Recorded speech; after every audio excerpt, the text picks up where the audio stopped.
Hi friends, welcome to cooking with Jyothi Tamil. இன்றைக்கி நம்ம பார்க்க போகிறது சூப்பரான மட்டன் சேர்வா தான் பார்க்க போகிறோம். இது இட்லி, தோசை, பரோட்டா கூட எல்லாம் வச்சு சாப்பிட்றதுக்கு ரொம்ப அல்டிமேட்டாக இருக்கும். அவ்வளோ சூப்பரான ரெசிபி நம்ம இன்றைக்கி பார்க்க போகிறோம். வீடியோக்குள்ளே போகிறதுக்கு முன்னாடி நம்ம சேனலுக்கு நீங்கள் ஃபஸ்ட் டைம் சப்ஸ்கிரைப் பண்ணிக்கோங்க. பக்கத்தில் இருக்கிற பெல் பட்டனையும் அழுத்திக்கோங்க. அப்போ தான் நான் போடுற வீடியோஸ் எல்லாமே நீங்கள் இதில் நம்ம மசாலாக்களை வறுத்து எடுக்கலாம். அதுக்கு ஒரு பேனில் 2 டேபிள் ஸ்பூன் எண்ணெய் சேர்த்துக்கோங்க. 2 பெரிய வெங்காயம் கட் பண்ணி வச்சுருக்கிறேன், அதையும் சேர்த்துக்கலாம். வெங்காயம் நல்லா கலர் மாதிரி வந்த உடனே 2 தக்காளியும் சேர்த்துக்கலாம்.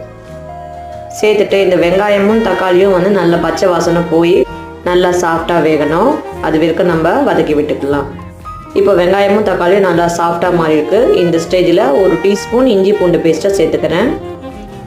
சேர்த்துட்டு இப்போ இது நல்லா இஞ்சி பூண்டு பச்சை வாசனை போகிற வரைக்கும் வதக்கி எடுத்துக்கலாம். இப்போ அவ்வளோதான், நம்ம ஸ்டவ் ஆஃப் பண்ணிக்கலாம். இந்த மசாலா நல்லா